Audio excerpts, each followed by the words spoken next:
Sama anopai so wode abraye de yedru so ya Adom TV Badwam kase no na de todwa wo mu bi ya wo betini tanker drivers no a ene wo mo akọ strike no wo ma kire mu enyina so ntia sa strike ya wo so wo mo kose be ya ban no adwen ebeba won sama wo ka so ye de honsam no so ebebro ne ya bo awura yensam foforo mu akọ asen ene eje ebo no eje wa bedru na bambo mu nsesaye ene nsakraye ene niema hodo a wonde atofom yebekọ ho na yede mu nsam ne nchiremu abro eno ne nsem bi ena no pay wadaroma mede bro sa Adom TV Badwam kase so wo Facebook /Adom TV kase no wo ho Go TV channel no ye 119 ena DSTV channel no ye 280 midin ade afia amankwa tamaklo afia ni diemu ti nsam no nchiremu ankasa Kumasi eye depo bulk oil storage and transportation limited the trinity as a Boston no one more edi atodwa kire mu sensem na one more kan no sempanifo anhwe na tanker drivers no one more ameti won su fra anya won haw na ma won dia ene eja ne arehosam ne besi omayi emu ne chichiwo ne box one more atena ye hono no fi se kwan ne nyakura enti ama hyankafo chichiwo ne tanker drivers no one more bre panifo e bi ne Adom TV kase edi nkomai Yeah, baby, trotro for you need taxi for you. The car load do every inside 54,000. That's all, but sure, as Charles said, and sure, na hanging a flooded. Na track ni drew on when who am not or cotomua. Canu munitoa. A munitoya, penap petrol, a jatomwa, a sheer pair, a quatank with so. A quatank with so fuel room, none so ne jatom. Tanks are aka egu echire nyinara na eja atom na se eba ne se eja tomu a mo amwe kuro ye egu esoro yi e na ohwe kuweta na ohwe sokoban wood villager kuro ye ni sa kuro no bio it will all be a thing of the past na mo we nipa dodo a omubewu e wo mu na mo we nipa no normal ne ejapade dodo a ebesei omasan e de ato edwase etuomati se ombegaya Jise, woman will send pain for your macquaning at the amom. Yen ye juma you some be fix a quine of mine. Now, first, when you say be a quino, ye knew or more and can't want them. Ben film you yen and the BRA, Gina or more consul. The PRA, I can't not hear 2 more relatives, baby. So move here, you and ne, a normal egg from. Yen ye juma just say, on be a quine of my just see who's a bitumen, a good quine. Send your okay, dear. Bayento akase no eso na bambofo se ensem bia political parties no ene won wani da kwan se yebeyi emu baako semrahye bedwani wasen north won de atodwa bia no bambofo se won mo edebedi dwuma se de tie a esefata Adom kase etwaso Aposifo e de aba betudwa se abato a ekoso e wasen north no womu de niema egu akwan mu a womu ehwe se womu be yire bambom se ne asomdue e bekoso abato e bekoso no Inspector General of Police any aposifo empenifo akoshia political parties ahodo a womu efi New Patriotic Party NPP National Democratic Congress NDC Liberal Party of Ghana LPG ama womu atoato adwene e de afa enema womu de begu akwan mu e bema asomdue aba e wa abato no ase na nhyiemu a womu ekoye no enum wona beto odwa se womanfo enhwe sensem a womu ekruchi edigu internet so no ebe nokre na nko ha adwene aposifo e de ato womanfo a womu mpatem ho ne se womu nka womakoma ento omyem na womu nso e de niema egu akwan mu a abato no ebe ya asomdue impenifo a womu enedi NPP amanyoko no enim eye womu national chairman de wodi NDC amanyoko no enim eye national organizer ene NDC national chairman LPG amanyoko no nsusu no national secretary ene impenifo ahodo bi anana womu eka ho Jamtreni dema NDC amanyoko Johnson asiedu nkatia se wogidie ni arehemu wo IGP George Akufo-Dampare emusa asomdue befa ne ntoma pefra wo abato a yehase ne ene na wieye wo Asen North na ode nsemo etu dwabra IGP ne manfo Asia political parties no a wono wo Asen North no edi nkomo kire wombambo mu ensem ahodo a wono ye aya waso siye no na IGP foforo ene wo ho ono akogi na ho IGP we ba ye from your side there elections me no a ye de aso na ahwe no papa se enti ni ene ehu bia we mu say third one on pass ye na ye internal elections it say infiltrators betimi am be create confusion and now contesting parties say candidates no betimi akofa nipa be create confusion enti ye ne police for share me ka kire IGP say ye ya hohoro ye nsa from security of election no aye ne ankasa ye dia ya handi ni nyina dia ama IGP say on hwe say ebeba asundwemu ene ye ka kire nkofo nsi say wa obekọ no akwa recruit nipa e de aba ho ama asem bi asi no wo mo be treat you say common criminal e de wo kwa me Jamaica katia bia me ko gina ho nka say munya no na munya nse enti ye kan no ye election no ye very peaceful but bia ye nanti ye bia wo say police for no a deploy kama nti e ko so nti ye bebo na ba so say waya ade Yabehre na yakọ ase north na yakọ hre de ade achi Awurade Adom ode ache ye de ekoso yabehre ne yenya Alfred Amoa yene no bedi sa nkomo no yenya no ima yemmonwura yensam foforo mu na posifo ye wo bonache checkpoint won kwanta south wo timantamu no wormo achire enipa mienu Richard Abezuge ya wonya mfie aduasan nan ane Jacob Latte 38 ewo enkwanta so wonmo abo wo ho safo hene so wo ye adwuma ewo Ghana Petroleum Authority emuntu aso Adom kase ediba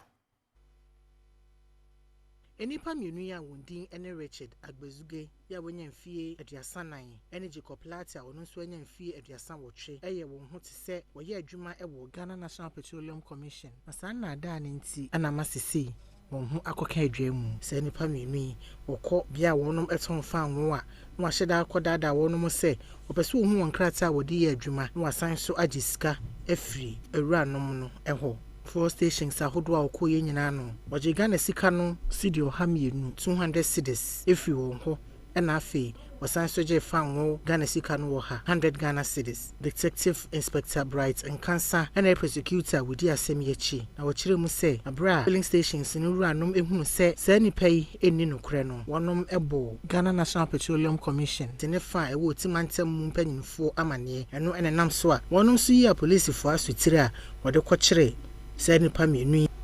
abra court no ekwa asetena no nipa mienu agitu mu se wonom edifo the senti PM a wotena adwam Joseph Evans Anan Okropa ehye se wonom entua Ghana sika no empem 9 ene oha wotwe 4800 cedis na se wonom entua sika no dia wonom bekwa koda afiase abusumi nsia eno akyi no obesan de won sa hyenkrata ase a obehye bose abusumi nsia ntemu no obeda subanpa edi we nyina eye kwan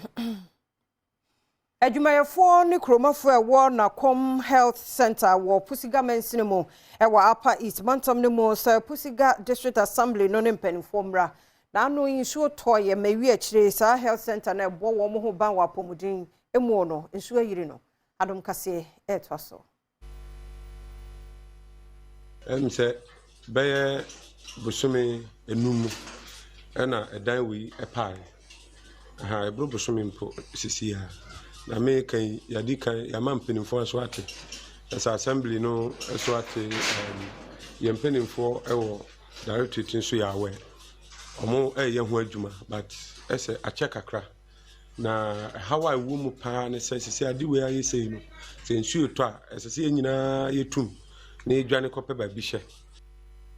Assembly member owo Nakum electoral area Azori Emmanuel editor just say bosome ya nsuo to ya epa ayaresabia ne dan so otu na mom akọ mensini no aso ye empem bebre na so anya de se wanya moa bia afri wonom ho siutela mo so ngole tete ten la wosa ka ten na ko mane halaba ten ko kwa mzbani pine na ko ma siutela so ngwa wosa fane siutela e wona be CCM la piligile kempazin la le da mahale tuntuno pa plan board ba yanga nane so da fa me ken kwala da biembe ne yo wone yiwe be me we ga kunzie kaka eni tuntuno ko tumma no achi enatemamfo bi ade wonsem eto yamane boni ani ka CCM makena ala te kwambo to song le song ka de leb den da CCM song te ka te bi se akena ba zi ni tanga ka se garlo so wakina kwa namsura wana so ku mukume akumuka bizika samle tumbaiti adan ahodo be 325 ye no ewo boy so Bronu bi wo enche eya awumi mensinimu wo Western North mantam ne mo de ensuo de won mu nyina akọ nyame eda na se pa ne se nipa bi amfiri mu e wasansu yiri ni mu Adom TV kase etwaso hane de enye kra se nyame krampo na bi afofia akaman betena bwansu krolo nyina abutu na amanfo nyina nsu afọ mu nyina behwe ha esewani edan ya bubuo no aba 100 amafo nya babi na nsu ne nim se nsu baba adwuma ma ye no e kakra pitu amno kakra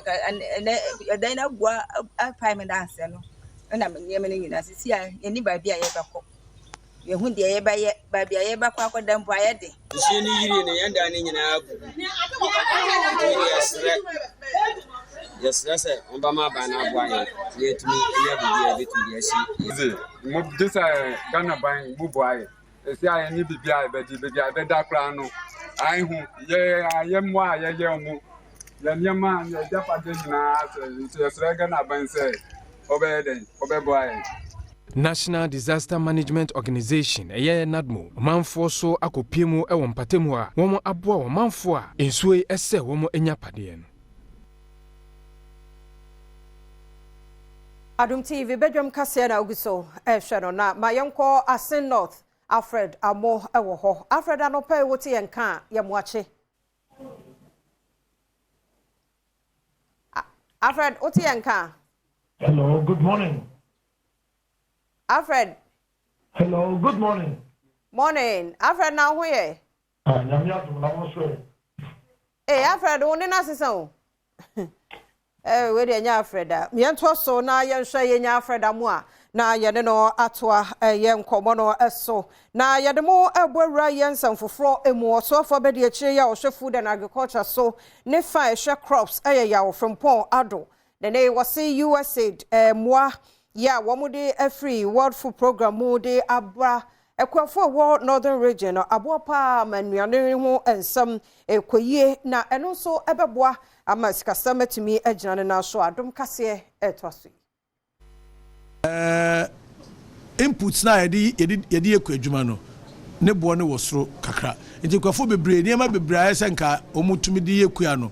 omunya ho akade no mfanye nti seska we ekwa akobo omu pa momoti nya san akade no mu de di omudwuma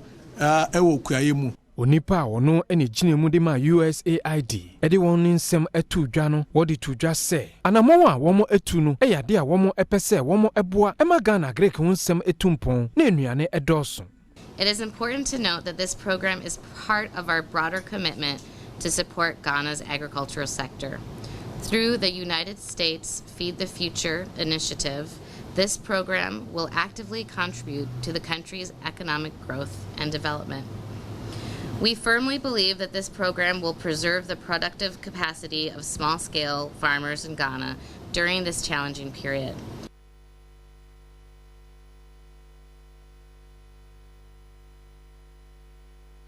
Bayento Adom TV Badwam kase no eso na Narcotics Control Commission NACOP penifo se enei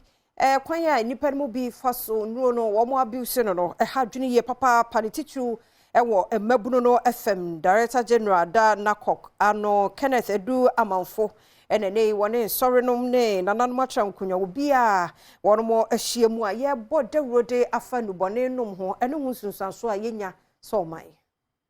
Substance abuse, which is indeed one of the social evils plaguing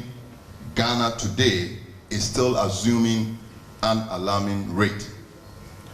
A rapidly changing social and economic climate, coupled with increased availability and promotion of drugs, as well as the demand for them, has contributed to the increasing magnitude of the global drug abuse problem. Chief Executive Officer, CEO, Emma Food and Drugs Authority, and so Edin Simpson a two-dra Ewodumedina say. In December 2021, launched a campaign known as the Derby Campaign,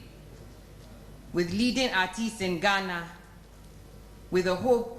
of reaching the youth to change their minds about drug use. And that campaign is still on, and we will be roping in the singer who just sang very soon to join our campaign. Minister of Interior Ambrose Derry enso edi nsem sei eto dwa wo dwumadi na se. President, we thank those NGOs who are helping. We have established the fund, but the fund has sources of income. We are going to establish all over the country, but we'll be the first to agree that we cannot do it alone.